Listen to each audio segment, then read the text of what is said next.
Buenas noches, porque ya es de noche. Esto no está muy bien diseñado, ¿eh? No, esto. Pero yo sí. creo que habría que sacarlo fuera, claro. Vale.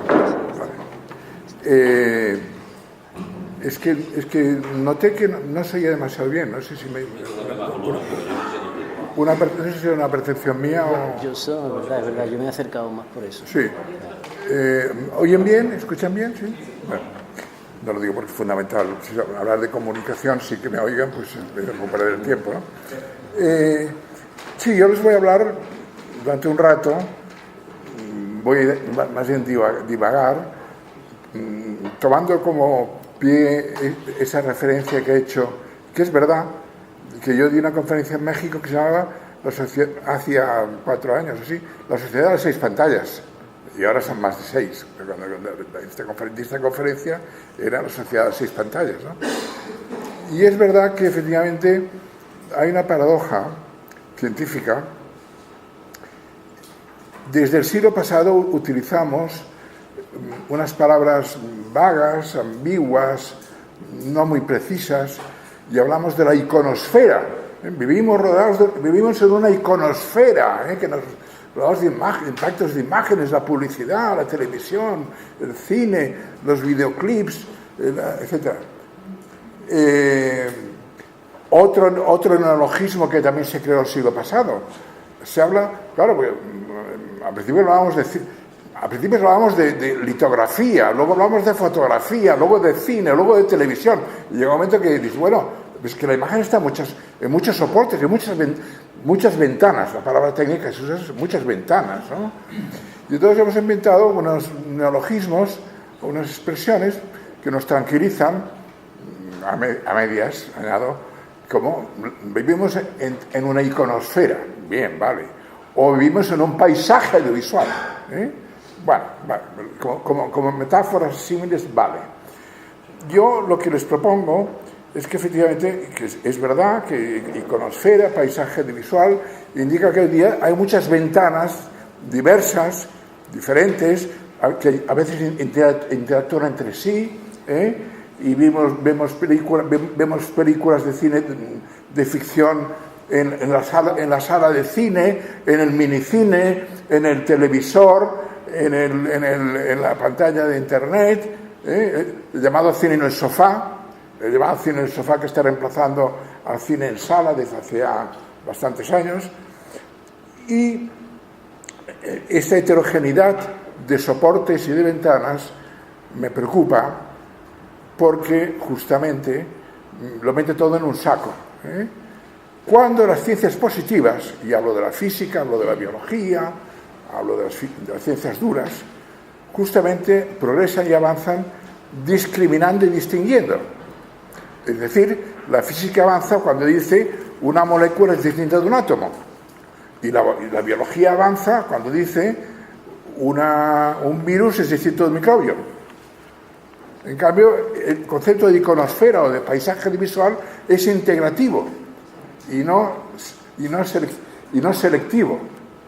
Por tanto, ahí hay una paradoja metodológica en relación con las ciencias duras, que son más antiguas, que empiezan con Aristóteles prácticamente, por lo menos en Occidente, ¿no? Aristóteles les recuerdo que no solo era filósofo, Aristóteles era naturalista. Y hacía autopsias a los pajaritos y los abría el vientre y los miraba, ¿no? Pero yo lo que voy a intentar es poner un poco de sistema y método de las ciencias duras en el campo de las ciencias humanas, que siempre es mucho más vago, hay más variables, y por tanto esta precisión que permite decir un átomo no es una molécula o un virus no es un microbio. Intentar hacer eso con la imagen, para que me entiendan lo que quiero hacer, ¿no? Supongo que no lo conseguiré, pero les daré algunas pistas. Tengan en cuenta que lo que voy a hacer es una mera introducción a este problema, porque el problema es un problema de mucho calado epistemológico. Y lo que voy a hacer es darles algunas pistas que yo creo que es interesante. Bueno, un criterio para distinguir estas diferentes ventanas icónicas que nos rodean, que son esto, por ejemplo, etcétera, es los modelos de consumo. los modelos de consumo, ¿no? Y entonces observamos, sin mucho esfuerzo, que los modelos de consumo han ido transformando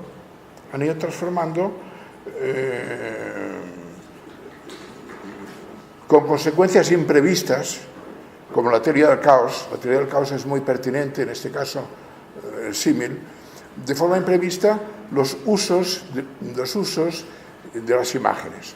Y les voy a poner algunos ejemplos concretos para que lo entiendan. La televisión doméstica, la televisión en el salón de comer, en el salón quiere decir, ¿no? Pero la televisión ya es un invento de los años de principios del siglo XX, pero pasa que la televisión, como forma práctica, industrial, extendida, se desarrolla tras la Segunda Guerra Mundial, y la televisión se empieza a generalizar en Occidente de una forma masiva a mitad del siglo pasado, años 50-60. Y un efecto imprevisto, teoría del caos, un efecto imprevisto de esta difusión de la televisión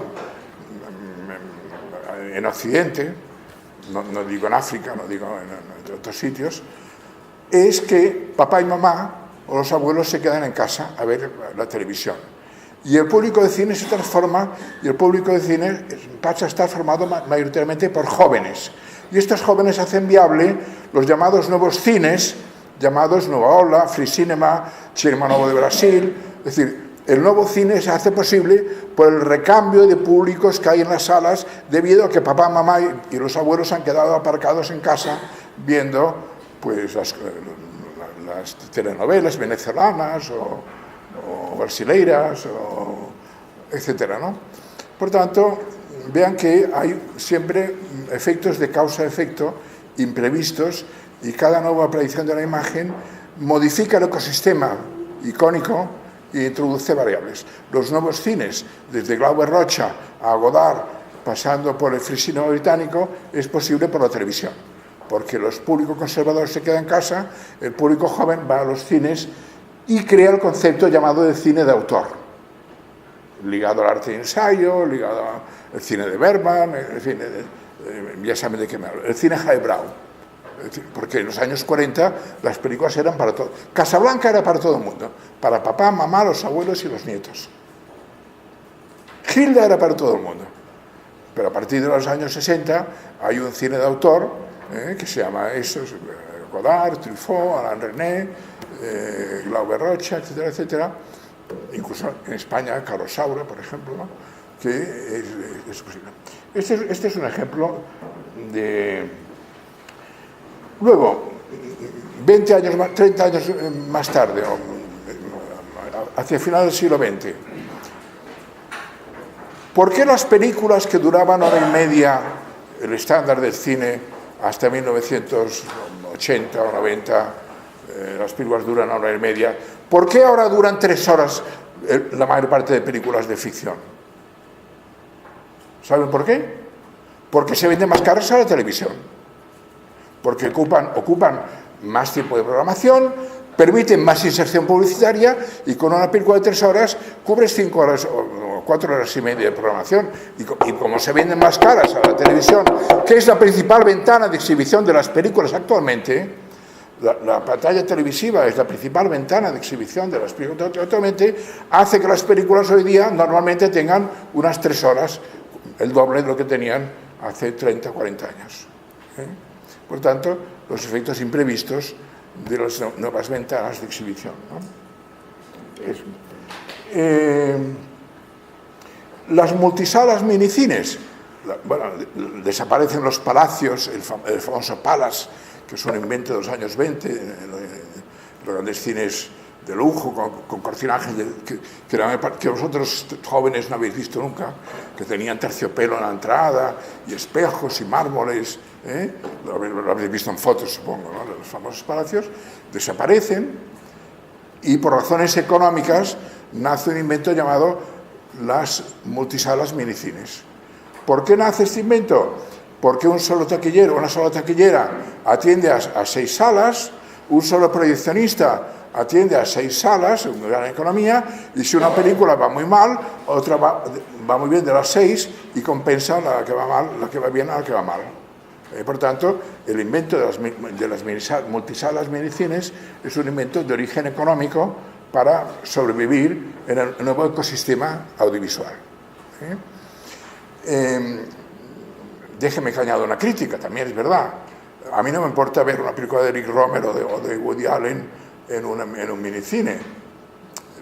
Sí me molesta ver 2001 Gladiator en un minicine, porque hay películas que están hechas para plano medio, Woody Allen, Eric Romer, pero hay películas como 2001 o Gladiator que uno quiere verlas en pantalla expandida. Por tanto, vean que hay también un efecto indeseado, la teoría del caos famosa, ¿no? efectos indeseados, ¿no? Y finalmente, Internet, claro. ¿Qué voy a decirles a ustedes? Hoy día el consumo de cine ya están cerrando multisalas minicines porque la fórmula del cine en el sofá o en el sillón, o como quieran llamarle, el cine en casa, es hegemónica. La forma hegemónica de consumo de imágenes en movimiento es hoy día el llamado simplificamente el cine en el sofá, ¿no? Bueno, entonces esto supone cambios muy enormes en todos los sentidos.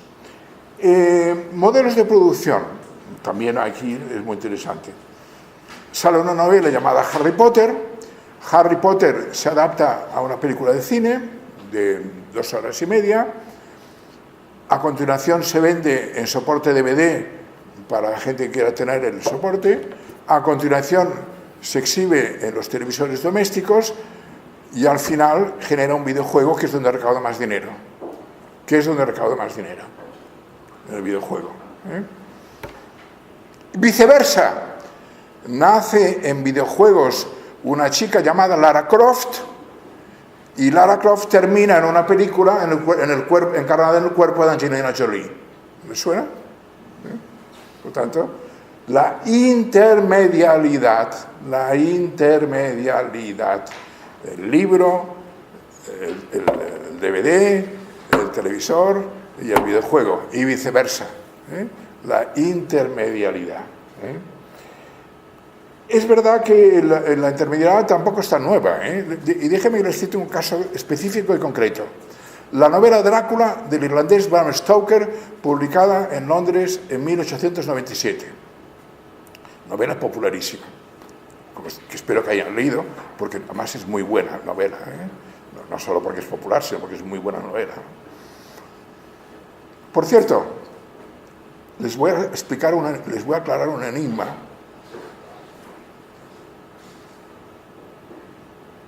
Bram Stoker murió de sífilis, de modo que el mordisco del vampiro se puede interpretar como el mordisco que da placer pero mata. El mordisco del vampiro da placer pero mata, y pasa a ser un muerto viviente que solo sale de noche y muerde a otros. Y se crea la epidemia, la sífilis, se crea la epidemia, el contagio. Por tanto, bien. Drácula, como les digo, es una novela que se publica en 1897 y al mismo año, no sé si lo han leído, si lo han leído, les recomiendo obviamente que lo lean porque es muy buena novela. No sé, si lo han leído recordarán que hay un momento en la novela que Jonathan Harker, que va al castillo de Drácula y sufre todos los problemas de acoso del vampiro. Él es un agente inmobiliario y va a los Cárpatos, a Transilvania y queda preso, digamos, en el castillo de Drácula. Y hay una escena en que aparecen 3 vampiresas, no sé si no recuerdan la novela, 3 mujeres vampiros que van a por él también, ¿no?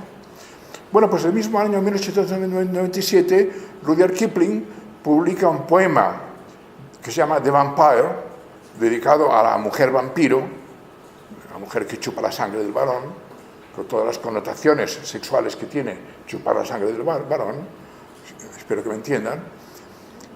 Y el mismo año, y inspirado en el poema The Vampire de Rudyard Kipling, Philip Burne-Jones, un pintor prerrafaelita, pinta un cuadro llamado The Vampire, en el cual se ve un lecho en el cual hay una mujer altiva con sangre en los labios y un varón y un hombre caído con el cuello lleno de sangre, ¿no? Por tanto, de la novela salta a la pintura y a la poesía. Y 2 años después se aparece ya en teatro. Y se lleva, Drácula se lleva al teatro. Y se hace una ópera y una balada. Y bueno, y no les digo toda la secuencia que genera Drácula en los cómics, en el cine, en la televisión. Drácula, nuestro compañero, ¿no? Vivimos en su compañía. Vivimos en la compañía de Drácula, todos. No sé si para bien o para mal, pero en fin, así es, ¿no? Yo diría que para bien. Por tanto, la intermedialidad, como un tema, un personaje, un motivo, un argumento, un esquema narrativo, un modelo narrativo, las acciones paralelas, el flashback, etc., va pasando de un medio a otro y va contaminando, como el mordisco de vampiro, va contaminando todos los otros medios audiovisuales, ¿no? Por tanto, vivimos en la cultura de la intermedialidad. Hay una inflexión muy importante en la historia de las ventanas de exhibición de imágenes, que es el paso del cine a la televisión. Y les voy a decir por qué. Es un dato que realmente se tiene en cuenta, pero es fundamental. La imagen de cine es hija de la linterna mágica, invento del siglo XVII. Es un haz de luz que choca con la pared y es una imagen reflejada. La imagen del cine, de la película de cine, es una imagen reflejada en una pantalla. La televisión inaugura la era de las pantallas activas de emisión. A diferencia de la pantalla pasiva de reflexión, que es la del cine, la televisión inaugura la era, que llega hasta aquí, de momento, las pantallas activas de emisión. El televisor no refleja luz, emite luz. Por tanto, esa es una frontera que se suele subestimar. Las pantallas activas nacen con el televisor y siguen con internet, y siguen con el iPhone, y siguen con con la pantalla de radar, con toda la cacharrería electrónica predigital. Todavía hablaremos del digital, pero si hay tiempo, si llegó tiempo, hablaremos del digital. Bueno, entonces evidentemente hay un trasiego, una contaminación muy importante, intermedial entre cine y televisión. Verbigracia, Sexo en Nueva York, triunfa en la pantalla de televisión y se lleva al cine. Curioso, el cine tiene mucho menos éxito, Sexo en Nueva York, que en televisión. Es una reflexión que les dejo para que lo piensen por qué, ¿no? Yo no lo voy a explicar por qué, pero yo sé por qué no tiene tanto éxito en la sala de cine Sexo en Nueva York y en cambio tiene mucho éxito en la intimidad del hogar. En la intimidad del hogar. La imagen televisiva se lee de forma distinta que la imagen de cine. Se lee de forma distinta. Y de los cómics a la televisión, Superman, Batman, Gotham City, nace en el cómic, del cómic salta al cine, salta a la televisión. Por lo tanto, el fenómeno de la intermedialidad. Esto tiene que tenerlo muy claro. Segunda cuestión. García Canclini acuñó una expresión muy afortunada. Néstor García Canclini, comunicólogo argentino, Culturas híbridas, que es un libro que les recomiendo vivamente que lean porque es muy importante, ¿no? Y efectivamente, el fenómeno de intermedialidad acarrea como una adherencia inseparable el fenómeno de la hibridación, ¿no? Y efectivamente, la televisión hibridiza más que innova. Consideren el tronco llamado Gran Hermano, el tronco fundacional llamado Gran Hermano, y todas las ramas que han ido saliendo en una isla desierta, en un concurso de canto, los chicos y chicas juntos, encerrados, a ver quién canta mejor. Ahora ayer estaría viendo, haciendo zapping, una cosa de un chico y una chica en pelotas en una isla, pero entonces había una especie de cosa borrosa para que no se viesen las tetas ni el sexo, pero en fin, era la misma historia, era un Gran Hermano en una isla tropical, ¿no? Bueno, por tanto, la hibridación, la intermedialidad acarrea como consecuencia natural el proceso de hibridación. Y la televisión, más que innovar, lo que hace es que hibridiza para un gran público indiferenciado. Hibridiza porque parte de algo seguro, que ya ha comprobado, y lo modifica un poco. O añade un elemento novedoso, lo retoca, y este retoque es el elemento de hibridación del modelo fundacional. Y esto nos lleva al tema fundamental que a los griegos, de ellos inventaron la palabra, los griegos, palabra fundamental, la palabra canon, los cánones de los diferentes géneros, estilos, medios y ventanas. Hay una pluralidad de cánones y lo que es válido para el canon de película de vampiros no es válido para la comedia de amor. Lo que es válido para el western no es válido para la historia de adolescentes. Por tanto, los cánones. Hay canon de medio. Por ejemplo, hablaré de contrato del videoclip musical, un género muy interesante es el videoclip musical, del cual si tengo tiempo hablaré, pues tengo otras tomadas. El canon del videoclip musical es distinto del canon del concurso. Son géneros distintos. El canon de género, el thriller, ciencia ficción y comedia tienen cánones distintos. O el canon de autor. Tarantino, el canon Tarantino obviamente es diferente del canon Lars von Trier. Por tanto, el canon, palabra griega, palabra que inventan los griegos. El canon de autor, ¿no? Woody Allen, reconocemos el mundo de Woody Allen, su universo imaginario, sus obsesiones, que son distintas a las de Pedrito Almodóvar. El canon de Woody Allen es distinto del canon de Pedrito Almodóvar, tiene fantasmas distintos, recurrencias, manías, obsesiones, y reconocemos la escena de Pedrito Almodóvar como diferente de la escena de Woody Allen, ¿no? Por tanto, y ahí viene un tema fundamental, el tema del canon fundacional, porque hay alguien que inventa el canon, y ese canon fundacional es la raíz del tronco que vendrá luego. Por tanto, el tema del canon, y no voy a extenderme, porque los griegos tienen textos abundantes sobre lo que significa canon, palabra griega, ¿no? Y Umberto Eco, tan perspicaz siempre y tan inteligente y tan agudo, acuñó ya hace años, en un libro que todos han leído porque es un clásico de los clásicos, un libro, Patchwork, que me contó Humberto, que este libro, Apocalípticos Integrados, que es el libro del cual voy a hablar, que han leído todos, me contó Humberto que fue el encargo de la editorial Mondadori y dijo, joder, para ponerte a escribir un libro sobre cultura de masas. Y hizo un collage con diferentes artículos que tenía, artículos largos, cortos, tal, y a partir de es un libro collage hecho a partir de textos preexistentes, lo cual es muy interesante en torno al concepto de cultura collage, que es un concepto muy contemporáneo, la cultura collage. Luego no tiene tiempo de hablar de la cultura collage, pero el tema, que tomen nota, que es una expresión muy importante, ¿no?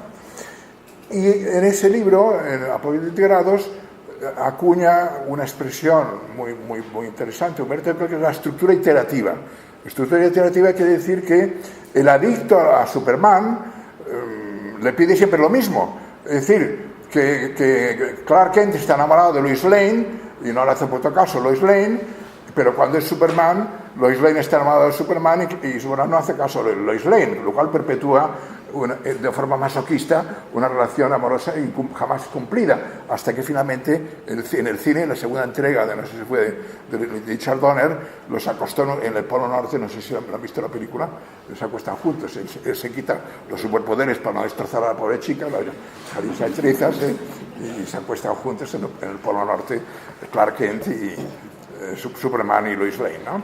Pero en fin, el canon es que efectivamente Clark Kent está enamorado de Lois Lane, que no le hace caso, porque es un soso y tímido y tal, y cuando es Superman, Lois Lane está enamoradísima de Superman y no hace. Y esa estructura masoquista, permite la perpetuación permanente del interés del amor incumplido. Porque claro, si se acuestan al segundo día, pues ya no hay historia. Lo que pasa es que hay esa tensión, que no se acuestan, no se desean, pero no consuman su deseo, ¿no? Por tanto, la estructura iterativa, expresión de Umberto Eco, significa lo mismo cada vez distinto. Iterativo del latín, de iterare, de repetir, ¿no? Es lo mismo cada vez distinto. Y cuando compramos la novela de vampiros, ya sabemos que habrá un viajero que se perderá una noche, entrará en un castillo, despistado, sin saber que dentro habita un perverso vampiro que va a morder la yugular, ¿no? Y esa es la estructura iterativa de la narrativa vampiresca, ¿eh? La noche, el castillo con el vampiro escondido y la sangre que le chupa. Por cierto, metáfora, el mordisco, cuando el varón vampiro muerde a la mujer, hace aflorar la sangre de la desfloración, y ella queda encantada.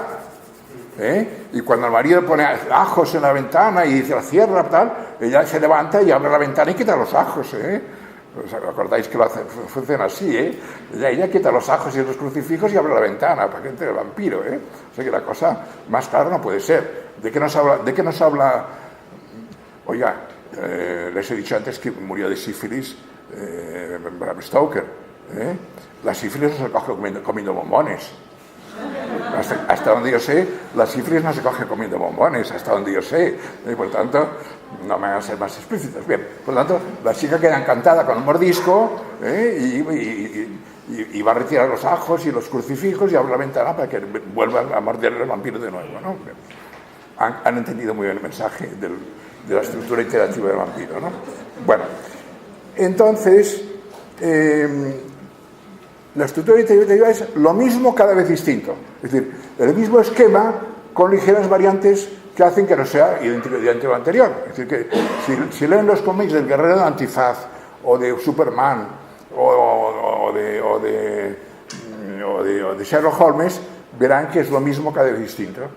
Es el mismo esquema, el Dr. Watson, su asesor, la pipa, tal, el enigma, es lo mismo pero con el mismo esquema, porque ese esquema tiene una fidelidad comprobada en el mercado, pero claro, no puede repetir la misma historia, y ha de ser un poco distinta. Por tanto, el concepto de estructura iterativa es el concepto en que se basan los géneros.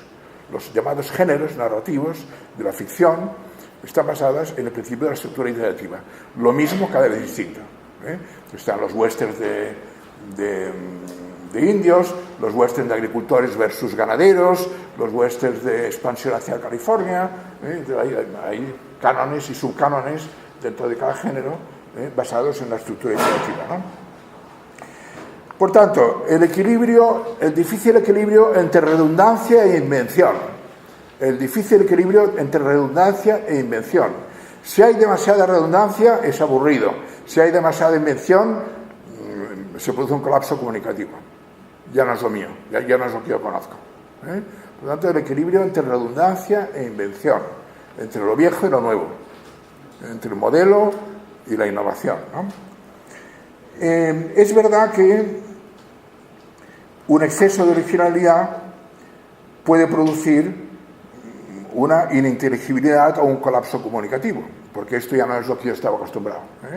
Y ha ocurrido en la historia del cine, de la novela, cuando un autor ha dicho, ahora voy a innovar y voy a hacer una cosa distinta, y se estrella, porque la gente quería que siguiese haciendo lo que hacías hasta ayer, ¿no?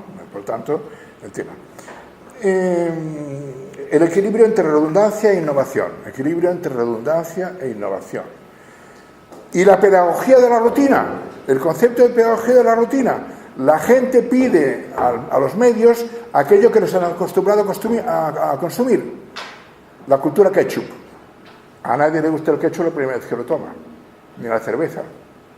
Pero la repetición de la cultura ketchup, es decir, efectivamente, la pedagogía de la rutina. La gente pide al medio aquello que le han acostumbrado previamente a consumir.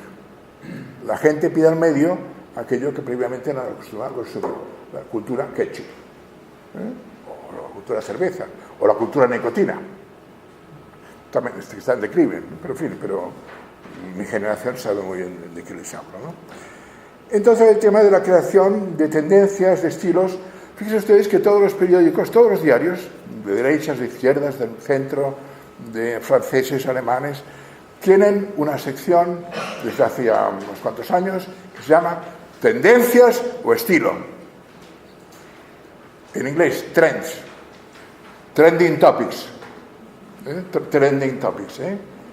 Efectivamente, los media tienen una misión que es la de orientar los gustos del público para las industrias culturales. Es una de las muchas.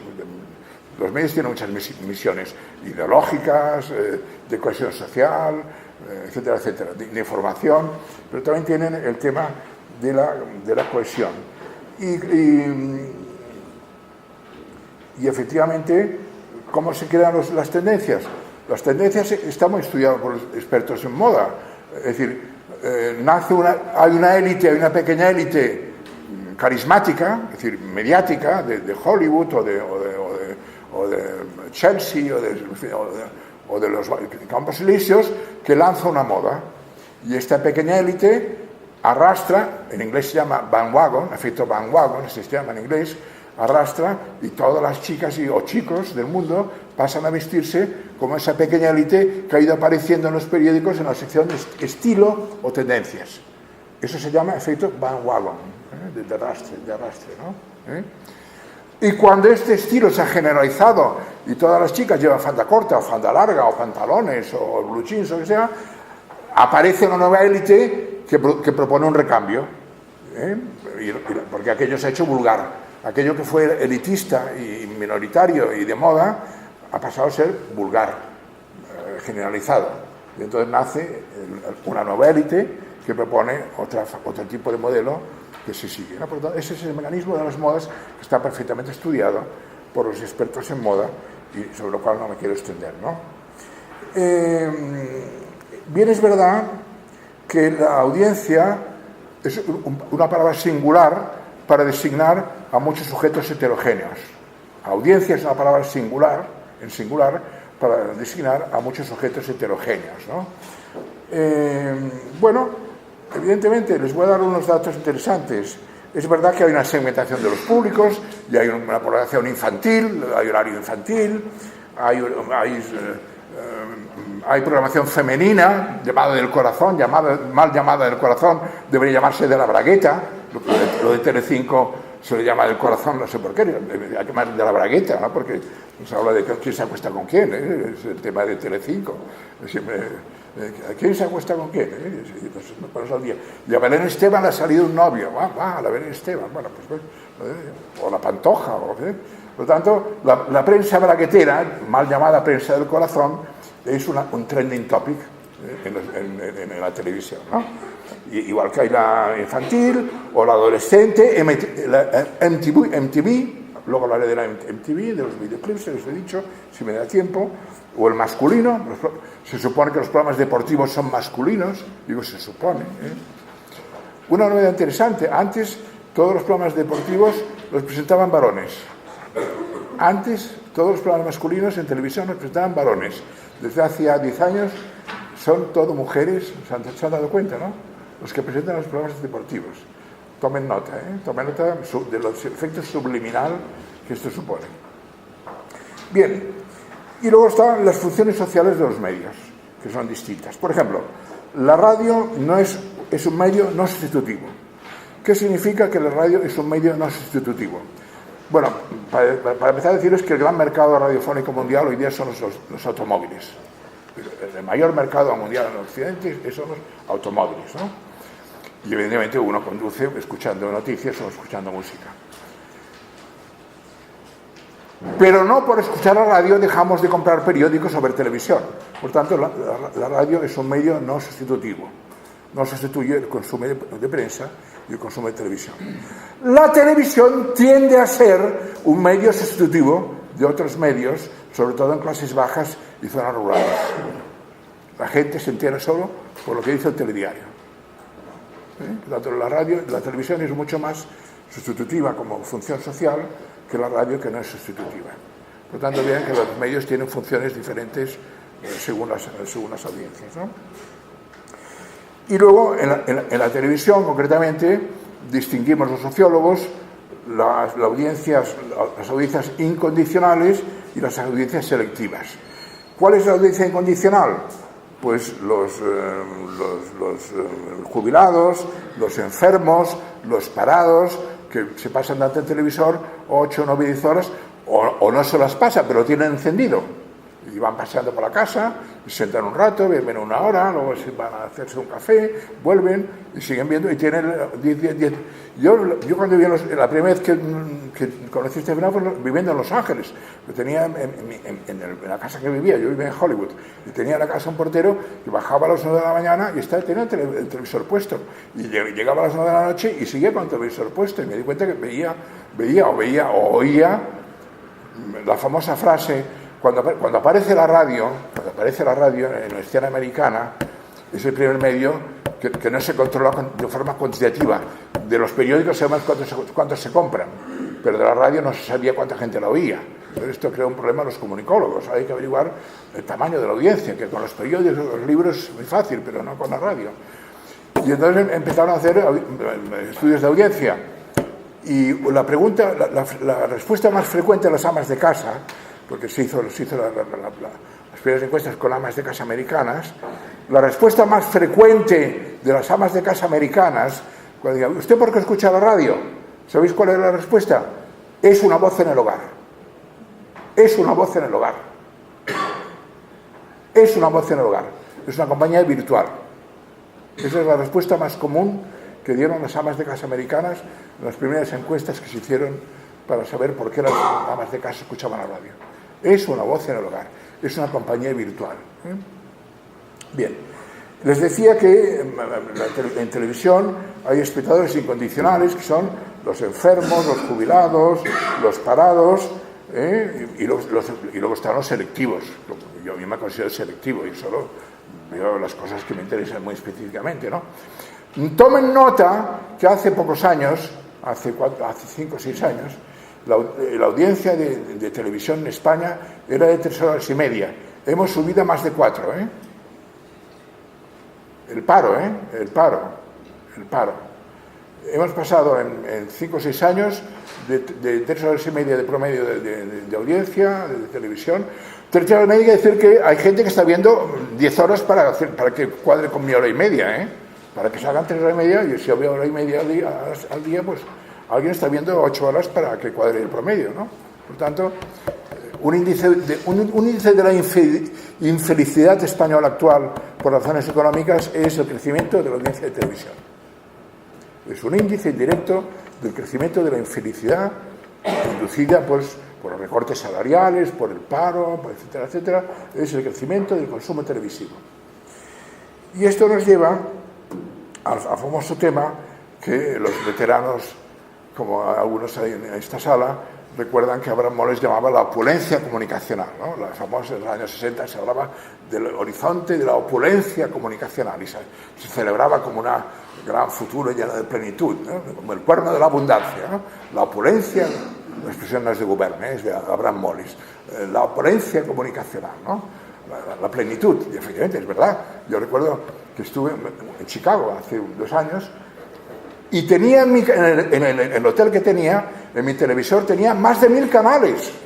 Más de 1000 canales. ¿Y sabéis qué hice? Busqué, porque tenía un manual de listado, busqué la CNN, que la conozco, sé lo que es, y busqué la CNN, porque claro, cuando tienes 1000 canales no tienes ninguno. Cuando tienes 1000 canales no tienes ninguno. Entonces busqué la CNN, que me es familiar y que la conozco y sé lo que hace, para enterarme de lo que pasa en Ucrania o donde fuere, ¿no? Bueno, por tanto, la opulencia comunicacional ha tenido un nombre concreto, una expresión concreta en nuestra historia, en nuestra lamentable historia como consumidores de comunicación, con el invento siniestro de la TDT, de la televisión digital terrestre. El invento siniestro, bueno, no digo el invento del físico que lo ha hecho, más bien la aplicación práctica del negocio, del business de la televisión digital terrestre. La televisión digital terrestre ha demostrado que hay más oferta que mercado. Hay más oferta que mercado. Y la prueba la tenemos en que las canales están utilizando 2 estrategias. O bien el sensacionalismo, Telecinco, Belén Esteban, o bien el raquitismo. ¿El sensacionalismo o el raquitismo? El raquitismo son los horóscopos, son las redifusiones, Por tanto, sensacionalismo y raquetismo han sido las respuestas que ha dado la industria televisiva a una situación de desequilibrio en que hay más oferta que mercado. Y estamos atrapados en esta pinza, ¿no? Es verdad que hay una alternativa llamada televisión de pago. Para aquellos que pueden pagar, tienen derecho de acceder a una programación más selectiva y de calidad. Bueno, esto nos lleva al famoso dilema de la televisión, de la cultura elitista y la cultura plebeya. Supongo que ustedes saben, porque ya McDonald lo definió, la mass cult y la cultura mass cult y la cultura highbrow, ¿no? Hay una cultura de élite y una cultura de masas.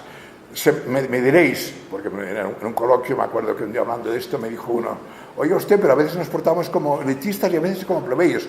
Evidentemente, a veces nos portamos como plebeyos y a veces como elitistas, no somos de una pieza de mármol, pero evidentemente, si tienes la opción de tener televisión de pago, te escapas de la prisión de ese corsé que acabo de dibujar, que es el sensacionalismo o el raquetismo, como las dos alternativas posibles para conseguir que el mercado siga el ritmo de oferta, de sobreoferta en relación con el tamaño, ¿no? Y me diréis, es cierto que ha sido un progreso histórico y social y cultural la autoprogramación del usuario. La autoprogramación del usuario no se inventa con las nuevas tecnologías. Las librerías, invento del siglo XVII, permitían la autoprogramación del usuario. Yo podía comprarme un Cervantes o la Corintellado de la época, que no sé cómo se llamaba, la historia no ha recogido su nombre, ¿no? Por tanto, las tiendas de discos y de libros habían inventado ya la autoprogramación del usuario, la autoprogramación diferenciada del usuario. Lo que ocurre es que la autoprogramación del usuario, que parece un gran bien y una gran ventaja, porque podemos autoprogramarnos y comprar a Joyce en vez de comprar a Corintellado, y podemos comprar a Stravinsky en vez de comprar la canción de verano, ¿qué ocurre? Ocurre que la autoprogramación del usuario consolida la estratificación de la pirámide cultural y del gusto que ya preexiste. Y las capas altas se programan con Verdi, Visconti o Lars von Trier, y las capas de abajo se programan con Corintellado o con Belén Esteban. De modo que la autoprogramación conduce a perpetuar modelos de consumo cultural preexistentes. Y en la cúspide escuchamos a Verdi, vemos a Visconti o a Lars von Trier, y en la base de la pirámide la canción del verano o Belén Esteban o cosas por el estilo, ¿no? O telenovelas venezolanas, que no se mencionó. Tienen derecho a existir las telenovelas venezolanas. Empezaron en España con Cristal, que era venezolana, ¿te acordarás? Bueno, entonces, veo que estoy mal de tiempo. La verdad es que me quedan todavía 3 páginas de información, pero no acabaré la conferencia, pero es un buen motivo para que me metéis otra vez y la pueda complicar, ¿no? Hablemos de tecnología. Las imágenes, no cuento la cromatografía que permite el método del cartel en el siglo XIX. Las imágenes, las tecnografías comenzaron siendo fotoquímicas en el siglo XIX, siguieron siendo fotoelectrónicas con la televisión analógica y han acabado siendo digitales. Y hoy se ha hablado mucho de la cultura digital y ahora me toca a mí hablar de la cultura digital, que somos mosaico de píxeles, como sabéis. Quiero deciros que en la naturaleza existe esa diferencia analógico-digital, existe en la propia naturaleza. La visión humana y la visión de todos los mamíferos comporta los dos estadios. A nivel fisiológico, la visión humana es digital porque se basa en la entrada de luz que incide en el fotomosaico de la retina. Hay un fotomosaico llamado retina con células llamadas conos y bastoncillos, un mosaico de células que digitalizan la luz incidente y transmiten impulsos digitales al cerebro. Pero no vemos, ahora a nivel perceptivo y cognitivo, no vemos un mosaico de puntitos, vemos formas compactas y continuas. Por tanto, en la visión humana, a nivel fisiológico, funciona de forma digital. a nivel cognitivo y psicológico, funciona a nivel analógico. En la naturaleza coexisten los dos sistemas que tienen sus funcionalidades distintas, ¿no? Bien. Claro, esto nos lleva a hablar de semiótica, tema siempre un poco un pipador, porque tiene mala prensa la semiótica. Recordaros que Peirce, cuando establece los tipos de signos que existen, establece tres tipos de signos, ¿no? El índice, el indicio basado en la causalidad física, la huella del pie en la arena húmeda. La huella del pie en la arena húmeda o el humo que emite la fogata es un índice. Hay una relación de causa-efecto física, ¿no? Y luego añade el icono, que es un signo que se define por el parecido físico, el parecido perceptivo con el objeto que designa, el dibujo, el retrato, etcétera, la pintura, etcétera, la pintura no abstracta, y finalmente el símbolo, que es una convención arbitraria, como la del lenguaje, ¿no? Bueno, también el lenguaje tiene las onomatopeyas, que son icónicas. Las onomatopeyas son signos icónicos. Plas, boom, eso es icónico también. Fíjese que la fotografía es, en su génesis, indicial, porque la fotografía analógica, ahora estamos todavía en analógico, ¿no? Llegaremos al digital ahora mismo. La fotografía nace de la luz incidente que entra en la cámara y estampa la huella de aquello que refleja de forma indicial en la emulsión fotoquímica. Por tanto, la génesis de la foto analógica es indicial. El resultado de este proceso es icónico. Revelamos y tenemos un icono, una cosa que se parece a aquello que vemos. Y finalmente, en la medida en que este icono está sujeto a las modas culturales de la época, del estilo de iluminación, la pose, el entorno, etcétera, etcétera, es también símbolo. Por tanto, la fotografía analógica, estamos todavía, tiene comparte las tres etapas. Una génesis indicial, un resultado icónico con connotaciones de tipo simbólico. Bueno, ustedes saben que la imagen digital tiene una larga historia. Se inventa en las termas romanas porque se dieron cuenta que el vapor de agua de las termas deshacía las pinturas al fresco. Pues se inventaron el mosaico. El mosaico se inventó porque en las termas romanas el vapor de agua caliente deshacía las pinturas. Pintura estable, el mosaico, ¿no? Y luego se inventan los tapices, etcétera, etcétera, ¿no? Y se inventa la pintura puntillista de Seurat y la pintura impresionista, que es el último estadio de la imagen artesanal de tipo.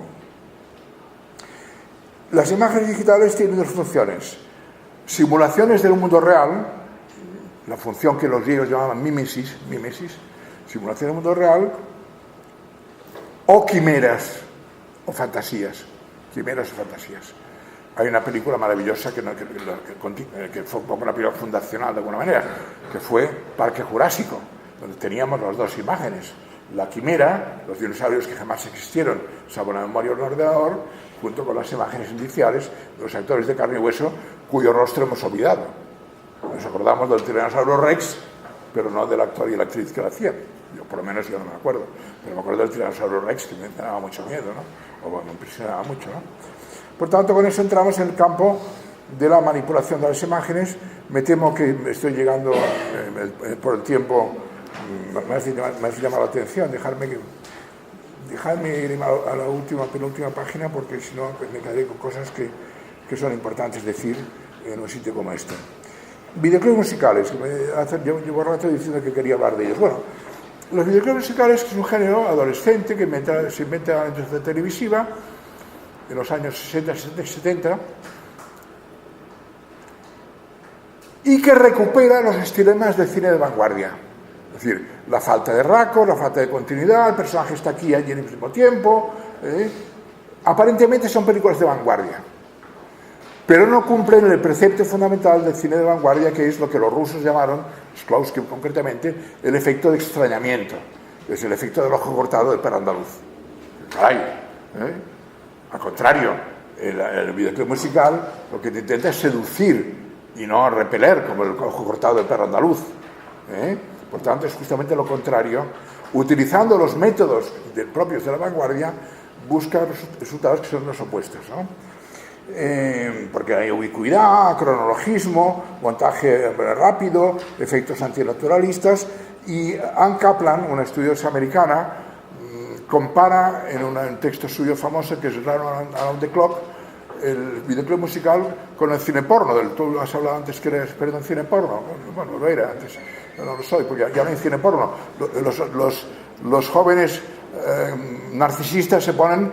La industria del porno ha sido asesinada por los jóvenes narcisistas que dicen: oye, qué bien follamos, subamos a internet imágenes follando. Y ya no ha arruinado la industria del cine porno.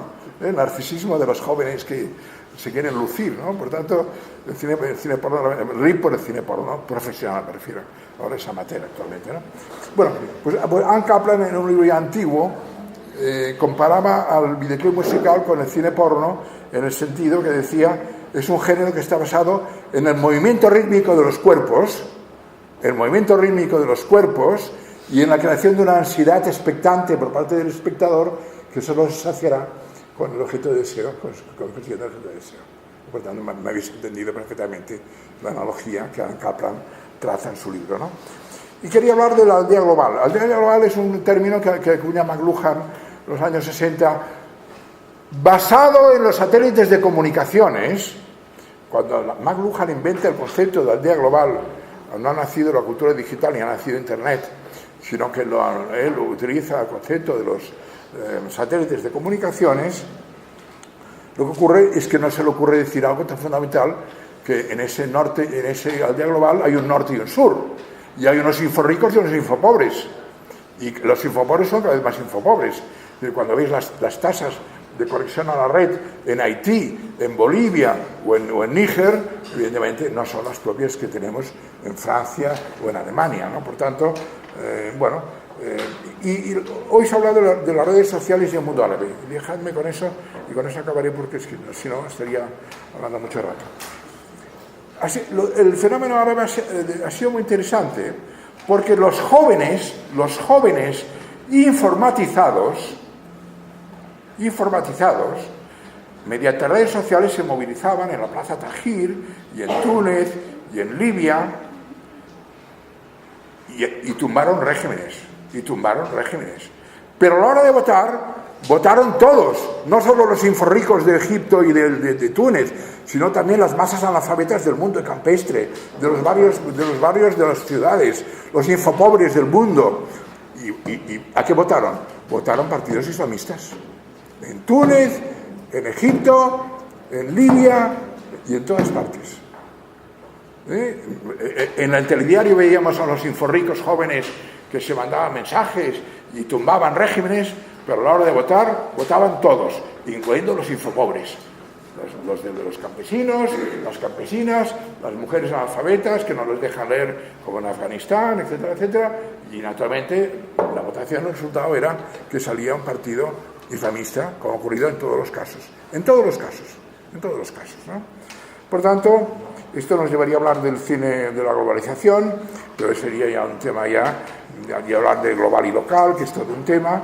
Y finalmente, ver cómo las golosinas que las industrias, por ejemplo, Avatar, ¿no? Avatar ha resucitado un viejo invento que en los años 50 hizo furor durante pocos años, es decir, en relieve, en 3 dimensiones. Digo, usted me está engañando. Avatar no reproduce las condiciones de la visión humana, reproduce solo una de las condiciones fisiológicas de la visión humana, a saber, la visión binocular, que vemos 2 imágenes porque tenemos 2 ojos separados, y por tanto hay 2 imágenes, pero no reproduce otro fenómeno fisiológico fundamental, la acomodación del cristalino a las distancias.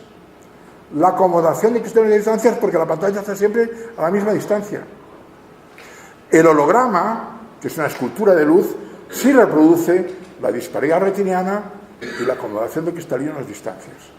el holograma. El holograma es muy indócil, muy laborioso de manejar, y por eso no tenemos todavía cine holográfico, no lo tenemos, y tardaremos en tenerlo, ¿no? Pero efectivamente. Y quiero, ya para acabar, deciros que, ojo con la tecnología. En esa época, en los años 50, cuando para competir con la televisión, Hollywood lanzó una serie de películas en 3 dimensiones para atraer al público, como ha ocurrido con Avatar ahora de nuevo, ¿no? Que ha sido flor de verano, nunca mejor dicho.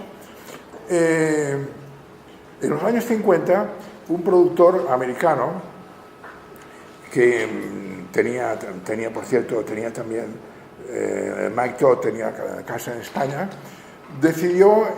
patentó el llamado aromarama, odorama o smell-o-vision. Sabéis inglés, ¿no? Smell-o-vision, aromarama, odorama. Consistía, y rodó una película, y produjo una película que se produjo en España, por cierto, completamente en Barcelona, en los estudios Orfea, que se llamaba Scent of Mystery, perfume de misterio. Título prometedor, perfume de misterio. Y estaba basado en que el asesino llevaba un perfume, cuando tú olías aquel perfume, pues el asesino está por aquí, ojo al parche, aquí va a caer alguien muerto, ¿no? Y se rodó la película existe, si alguien está muy interesado la puede conseguir, supongo. ¿Y qué ocurría? Que debajo de la pantalla había un difusor de moléculas aromáticas en sincronía con la imagen, y cuando me rodeaba por ahí el asesino, pues el perfume salía más el perfume de la... Pero ¿qué ocurría? Que esto lo olían las primeras filas, pero en la fila 20 no se enteraban. Y cuando ya se había desaparecido el criminal, en la fila 20 empezaban a oler el olor del criminal que ya estaba fuera de campo, ¿no? Por lo tanto, con ese ejemplo, un poco jocoso, decirme que la tecnología, como decía muy bien Toynbee, es un nombre griego para designar un saco de herramientas. Toynbee Dixit. Tecnología es un nombre griego para designar un saco de herramientas. Y nada más. Muchas gracias.